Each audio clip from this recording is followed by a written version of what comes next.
When I was pregnant with my first child, might work the overnight shift at a gas station near my house to pick up some extra hours. I know this may not sound amazing, but this gas station was beautiful. It was one of those full market gas stations, and it was in a really nice section of town. I know most stories that take place in these 24-hour settings are usually in dark and eerie places. But I never once felt that way in this company. Usually after 11 o'clock at night, it was slow. I would spend most of my shift watching YouTube or Netflix on my phone, talking to my fiancé, or stocking the shelves. I didn't even get that many overnight truck drivers buying coffee or snacks because the gas station wasn't that close to any highways. It was an easy job, especially being pregnant, and it paid well, which was the main reason behind this job. One night early in my shift, a taller man came in a shout it from behind the counter. "Hey there, how you doing this evening?" The man didn't respond. It didn't even look in my direction. He walked straight into the bathroom. That wasn't that alarming to me though, if I'm being honest. I knew better than most at this point that when you kind of go, you gotta go. So I just figured that he just really had to go to the bathroom. After nearly 20 minutes, I noticed he had never come out of the bathroom. I was a little concerned and was thinking about knocking on the door to make sure he was all right. I slowly started making my way to the bathroom and saw that he had finally come out and got a good look in his face. At this point, he was as normal looking as can be. He was clean shaven with a tan complexion. He had short gray hair that was parted and combed nicely. Even though his hair was gray, it couldn't have been older than 40 years old. He was wearing jeans, a flannel, and work boots that looked really beat up. I got the impression that this guy was just some blue-collar worker and he was just stopping to use the restroom. He walked right by me again and didn't say a word. He walked outside but didn't get in any vehicle. He looked like he walked to the side of the building. That's when I noticed that there was no vehicle out there. So whoever the strange man was, he must have walked.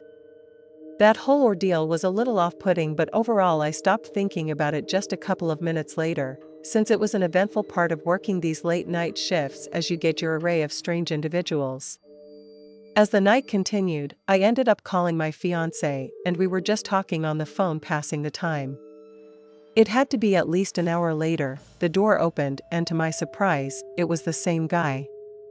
This time I didn't say anything to him, figuring that maybe he spoke another language or something. Well, that theory went out the window instantly because instead of walking to the bathroom, this time he walked right up to the counter and asked in a polite voice, "Hello, ma'am. You can't say hello to me."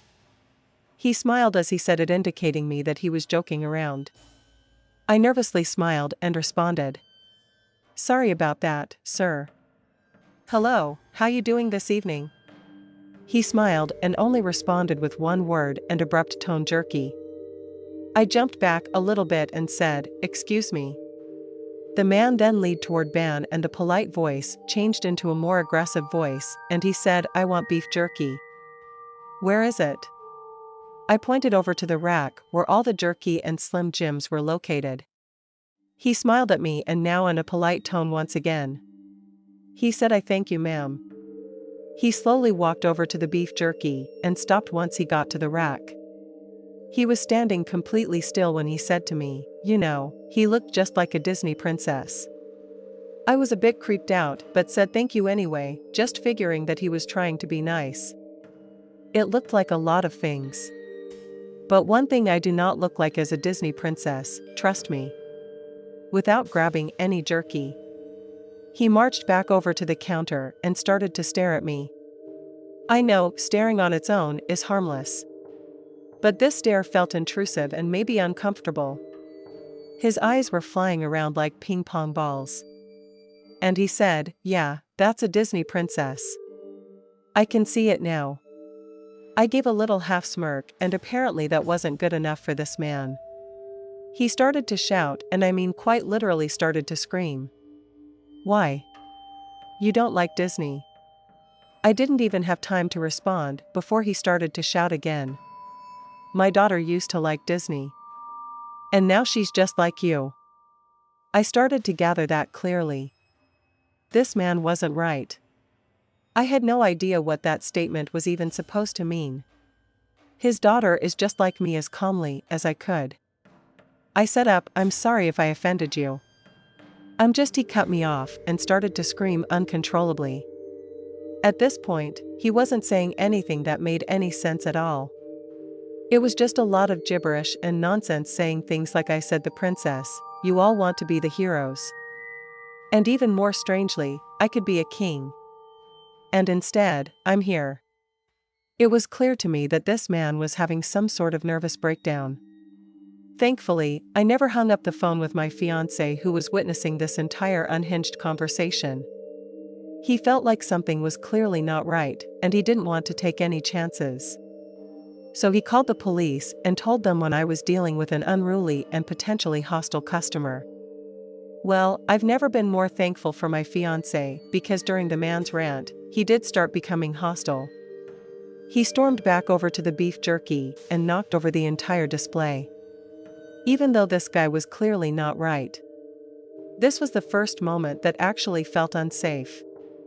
After knocking over the display, he turned and looked at me, and his eyes were almost indescribable. They looked void of any emotion. At that moment, 2 cop cars pulled up and the man didn't even flinch. It didn't move. It just stood over by the rack and continued to stare at me. The cops walked inside. And to their credit, they didn't overreact and remained cool and calm. One of the police officers came to me and made sure that I was all right, which I was. The other officer went over to the man and was talking to him quietly. I couldn't make out any of the words the cop was saying to the man. The man looked upset but didn't lose his temper as he did moments ago. And the officers escorted him out, not in handcuffs or anything like that. They literally just walked outside and had a conversation that lasted a good 20 minutes. One officer left with a man, with the other hanging around at the gas station with me and is making sure the man didn't come back. I have no idea what would have happened if my fiancé wasn't still on the phone and called the police. The man was becoming more and more enraged with every moment and never saw the guy again. And I never placed in the official report, really. After this night, I didn't work another overnight shift. I know some people may have had far worse and more terrifying stories of working overnight, and I feel for those people. However, this was the worst thing that's ever happened to me personally. And even though I left with no physical harm, the fear that I felt that evening just looking at that crazed man is something that will always be burned into my brain. I worked at a 24-hour McDonald's that was directly off an exit. So it was a frequent stop for truckers, cops, drunks, and anybody looking to get hot food in the middle of the night. As you would expect, I met countless characters that I could describe. I could write a book about every strange and unique human I met while working at that job. I've even had some wild experiences with people who decided to have an all-out brawl right in the middle of the restaurant. But none of these experiences were scary. Just crazy to witness, I guess. Only once in the 2 years that I worked at the restaurant that I experienced something that really indeed, or a 5 May. Then I'd started like most nights that I did the overnight shift. I got there at 10. And it was extremely slow. It was always really slow at that time. And then you would get a rush from about 11:30 p.m. to 1:30 a.m. And depending on the day, it would be sporadic throughout the night. On this night, I was hoping for a slow night. It was just one of those days when I was not feeling it at all. My car wouldn't start in the morning, and my husband tried to figure it out. But unfortunately, cars aren't his strong suit. So I was without a car. On top of that, I felt so under the weather. It happens to me every fall season. I felt like a house fell on me, and I just wanted to get under a blanket and pass out, but unfortunately, I got bills to pay. So unless I was extremely sick, calling in was not an option. Thankfully, I was able to take my husband's Silverado truck to work a little after 2 a.m. My coworker and I were just hanging out. I ended up getting my wish with it being slow. That night was one of the slowest nights I could remember working. Eventually, my coworker went to the office to do some paperwork. I think that was an excuse to go take a nap or something, but I didn't have the energy to call them out. When I was alone at the counter listening to YouTube on my phone, I heard the bell from the door. It was a peculiar-looking man. He wasn't an old man, but he wasn't young either. Maybe mid-40s, if I had to guess. He looked homeless but not grungy and dirty, more like he was just not put together right. It was shorter than me. But I'm tall for a woman. It couldn't have weighed more than 130 pounds even with his big winter coat on. As he slowly approached the counter, I asked, "Hey there, sir, what can I get you tonight?" The man just looked at me and smiled. And wish I could have a picture of that moment. Look that he was giving me made me so unsettled. Something about the way he looked at me was just not right. And it gave me the creeps before he even spoke. His eyes were so dark that they looked almost black, and his mouth was just open enough with his smile that I could see his yellow teeth. Finally, he spoke after what seemed like an outrageous amount of time, and I was surprised at the deep southern voice that came out of this little man, and he said, "Wow, aren't you gorgeous?" I thought I wanted fries, but maybe I'll order something else. Yeah, so I know that's weird and creepy. But I'm working this graveyard shift at a restaurant that gets a lot of customers who are under the influence. I'm used to weird attempts at flirting. So I just smiled and said very politely, "Okay, sir. Well, we know what you want. Just let me know." The man now grinned from ear to ear, flashing his full set of yellow and gray teeth. He set his hands on the counter, and all I could see were his long and dirty fingernails. Try not to look visibly disgusted. He spoke up again and said, "Forget the fries. What time are you done?" Usually something like this, I would just smile and say I'm married and move on with my life. But I don't know if it was because I didn't feel good. Or maybe because the guy gave me the creeps from the start. But instead, in an annoyed and aggressive voice, I responded with, "If you don't want to order any food, you can leave." The man started to laugh as if though I told him a great joke. Before I said it or did something that I would regret, I turned around and started knocking on the office door. When my coworker opened the door, he could tell that I was visibly shaken. I told him about the creepy guy who was clearly in sight, and he smirked because he knew right away what I was dealing with. He told me to go take a break and that he would take care of the guy. Without even thinking or looking back, I grabbed my coat and went outside, sat in my husband's truck for 15 minutes, and just listened to music.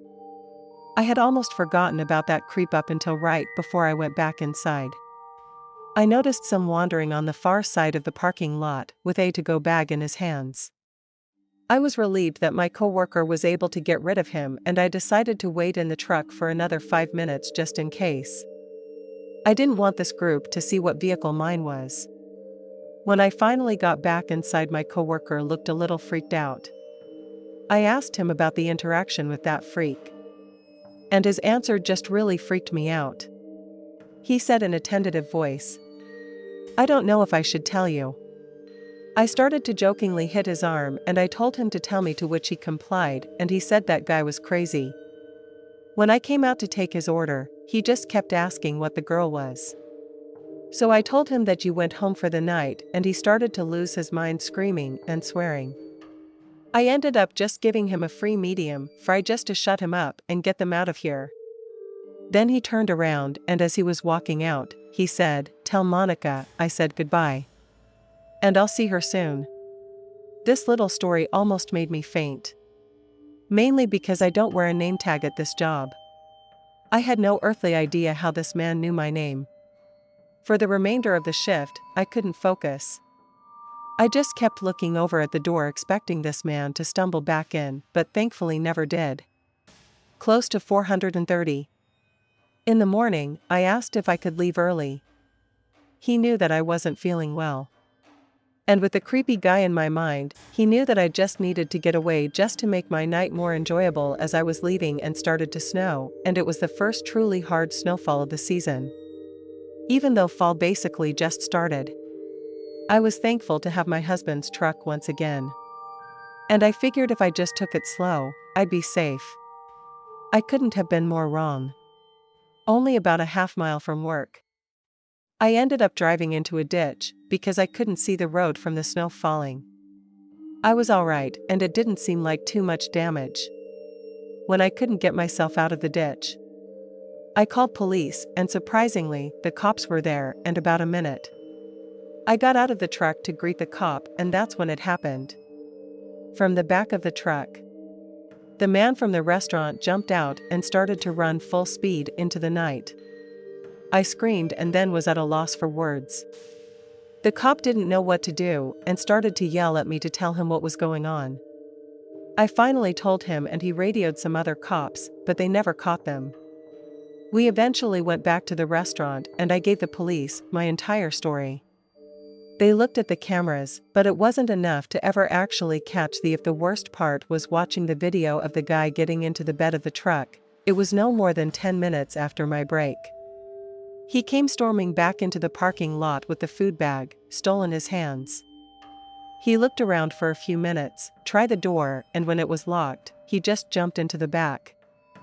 I'm so lucky I drove into a ditch that night because if I hadn't, who knows what would have happened to me. The bag was left on the back of the truck with the fries to limit this guy never even won the food. He knew my name from the start and he knew when I worked and he knew the vehicle that I would have. This happened several years ago and I'm still not quite ready to work overnights again. Always lock your doors. And please be careful. Some people really are monsters. The story I'm going to share took place a little over 11 years ago. At the time I was a nurse at one of our local hospitals and working primarily on the cardiology floor. I was a relatively new employee at the facility, so I was taking pretty much any shift I could get. A lot of my shifts were overnight shifts, or shifts that started late afternoon and went through to the middle of the night.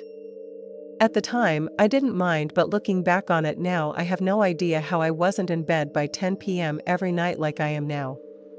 There are probably 1,000 experiences I've had throughout my career that would make for an interesting story. But there is one that sticks out more than others and still bothers me to this day.